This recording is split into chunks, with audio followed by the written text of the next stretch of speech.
Hey, Chief. Ladies. Remember that one? I do remember this one. So remind me again what this case was? Well, it started during the Islamic Golden Age back in the 14th century. And we know this because of the multiple exotic stories found throughout. And it's pretty much a paradox itself, you know? So, supposedly, King Shahryar, he killed the prince's daughter, the army's officer's daughter, the merchant's daughter, and then many other commoners' daughters and merchants' daughters after that. And rumor has it he slept with all of them the night before. Wow. I mean, we don't have any witnesses to prove it, so... Actually, there's one girl that survived. Her name is Dinarzad. We gotta bring her in. Alright, let's do it. So, is it true that the king killed all of these women? Yes, it's true, and I know this because my father was his visor, and he forced him to kill all those women. Why did he feel the need to do that? His wife cheated on him, and after he killed her, he decided that he would hurt women before they hurt him. And how exactly did you get involved in this whole situation? Actually, I volunteered. My dad tried to stop me by telling me stories like about the ox and the donkey and the merchant and his wife, but I didn't listen. And how did you keep him from killing you exactly? Well, I'm actually a really good storyteller. Interesting. Carry on. Okay, so on the first night, I started by telling him the story of the merchant and the demon. One day, a merchant was traveling through the woods, eating date seeds and throwing them over his shoulder, when all of a sudden he saw a demon pop up, and then the demon was like, "Yo, you killed my son." And the merchant was like, "What? What are you talking about?" He said, "You threw date seeds and you hit my son in the head, and now he's dead. So now I must murder you." He raised his staff to strike, and then... Why'd you stop? Well, it was morning. I only told my stories at night. My sister Shahrazad made sure to mention how interesting they were, so he would want to hear the rest of them the next night. Interesting. Okay, so I came back on the second night and started telling the rest of my story. "Wait," said the merchant, "please don't kill me." And the demon was like, "Why not?" And he's like, "Give me time, please, I need to say goodbye to my family." And the demon said, "How much time?" The merchant said, "Give me about a year. Please, I'll be back on New Year's Day." And the demon agreed. She did it again. Why It makes sense. She'd stop the story in the most interesting part, so he would have a cliffhanger and you wouldn't want to kill her that morning. Once the merchant arrived home, everyone said hi to him as he entered. And then he told all of them what was happening and that he was dying. All of them were all really upset and they cried for him. And that was the second night. But I continued to talk about the merchant and the demon story on the third night. So as the merchant was waiting, he came across an old man walking his deer.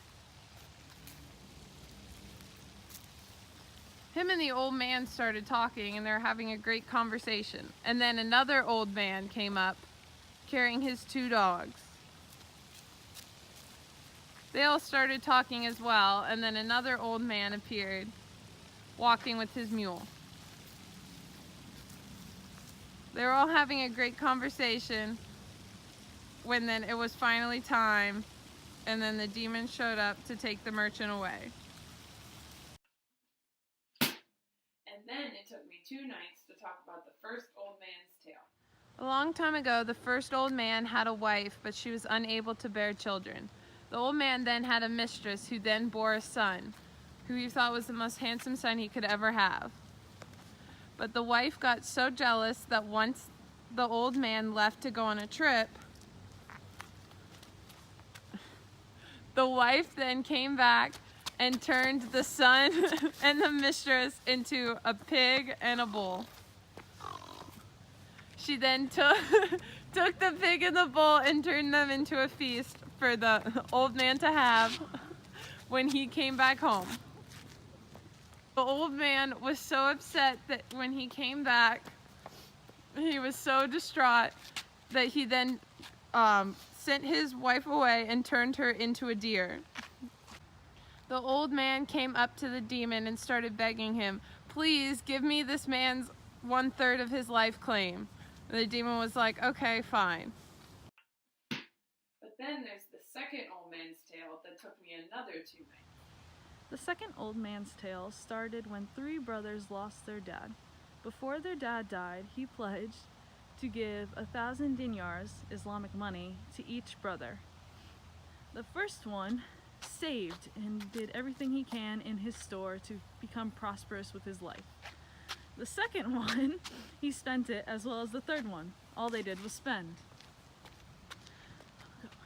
One day, while the more prosperous brother was at his store collecting, organizing, one of his other brothers came and asked for money, saying he had spent it all on traveling the world and enjoying everything he could see.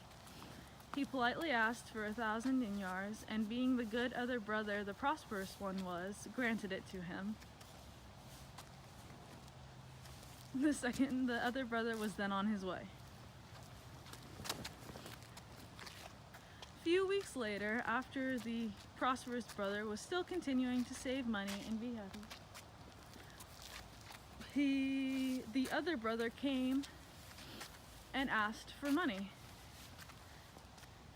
saying he had traveled the world and saw all the good sights he wanted to see, and he spent all the money his father had saved. Asking to be a good brother, the third brother asked if the more prosperous first brother would lend him 1,000 dinars. Of course, the older brother agreed, gave him the 1,000 dinars, and he went on his way.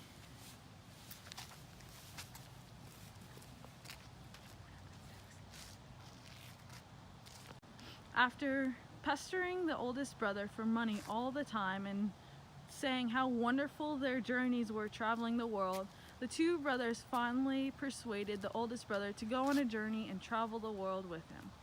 Being the smart older brother he was, he sold everything in his store and buried $1,000 of his possession into the ground in case something didn't go right. Finally, the brothers were on their way. One day, while on their journey, an old lady came up to the prosperous brother, asking if he would marry her, clothe her, love her, and feed her. Being the smart, young, prosperous brother he was, he agreed and took her as his wife. They continued on their journey, where their marriage was final. 2 other brothers were getting so angry of how in love and how prosperous the first brother was, they attempted to kill him and his wife.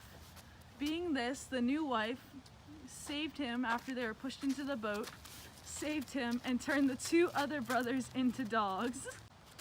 As his 2 brothers were barking behind him, the second old man pleaded to the demon to give him the 1/3 of the merchant's life claim. The demon then agreed, and the second old man went on his way.